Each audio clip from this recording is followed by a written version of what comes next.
दोस्तों नमस्ते और सलाम। जो मुझे नहीं जानते हैं, मैं समीर देसाई हूँ। 27 साल कांग्रेस में काम कर चुका हूँ। 10 साल कांग्रेस का नगर सेवक रह चुका हूँ। 2014 में किसी निजी वजह से मैंने भारतीय जनता पार्टी में प्रवेश किया और अब उसी वार्ड से मेरी पत्नी श्रीमती राजू देसाई भारतीय जनता पार्टी की नगर सेविका है और मुझ पर मुंबई भारतीय जनता पार्टी सचिव की जवाबदारी है। जो दोस्त मुझे जानते हैं वो इस बात का सबूत देंगे कि मेरी राजनीति कभी धर्म के ऊपर आधारित नहीं रही है। ये मेरा पहला वीडियो है और ये वीडियो शेयर करने के लिए मेरे अंदर के भारतीय ने मुझे प्रेरित किया, जो 42 भारतीयों को आपसी दंगों में मरता हुआ देख दुखी भी है और नाराज भी।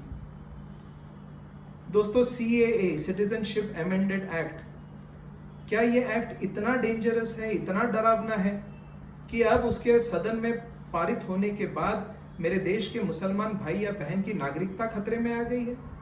तो मेरा साफ मानना है नहीं। बार बार ये बताया गया है, लिखा गया है कि सिटीजनशिप अमेंडेड एक्ट ये केवल नागरिकता दे सकती है, ले नहीं सकती। और नागरिकता देना भी उन रिलीजियस माइनॉरिटीज को, उन हिंदुओं को, उन क्रिश्चियन को, उन जैन को, बौद्ध को, सिख्स को, पारसी को, जो 31 दिसंबर 2014 से पहले पाकिस्तान, बांग्लादेश या अफगानिस्तान से भारत में आ चुके हैं। फिर सवाल यह आता है कि क्या इस एक्ट के अमेंडमेंट से पहले इन लोगों को नागरिकता नहीं दी जा सकती थी? तो बिल्कुल दी जा सकती थी, लेकिन उनको नागरिकता 11 साल के इंतजार के बाद मिलती थी। इस एक्ट के अमेंडमेंट के तहत वो इंतजार 11 साल से 5 साल पर आ गया है। फिर दूसरा सवाल ये आता है कि क्या उन देशों से आए हुए मुसलमानों को नागरिकता नहीं मिल सकती है? तो बिल्कुल मिल सकती है, पर फर्क केवल इतना है, उनको 11 साल का इंतजार करना पड़ेगा। और यह फर्क भी इसीलिए क्योंकि ये मुसलमान इन 3 देशों में, जो इस्लामिक देश है, वहां पर मुसलमान रिलीजियस माइनॉरिटी में नहीं आता है। दोस्तों, मैंने कई बार ये कोशिश की मेरे मुस्लिम दोस्तों से बात करने की, उन दोस्तों से जो अलग पार्टियों में हैं, जो पार्टियां इस चीज का विरोध कर रही है, इस एक्ट का विरोध कर रही है, उनसे CAA के बारे में उनकी राय जानने की कोशिश की।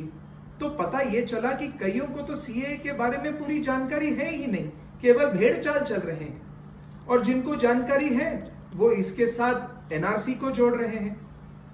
देश के आदरणीय पंत प्रधान जी ने, देश के आदरणीय गृह मंत्री जी ने सदन में और सदन के बाहर बार बार ये कहा है कि NRC केवल और केवल आसाम में लागू है और पूरे देश में NRC लागू करने का कोई प्लान नहीं।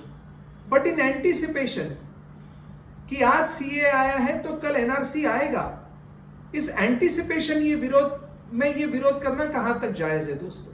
और अगर विरोध करना भी है तो देश के संविधान ने आपको और मुझे ये अधिकार दिया है कि देश के किसी भी कानून का हम विरोध कर सकते हैं।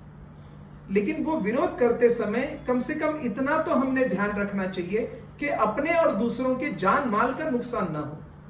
दोस्तों, ये भारत की एक तहजीब है, गंगा जमुना तहजीब है। यहां पर हम दिवाली में अली को और रमजान में राम को ढूंढते हैं।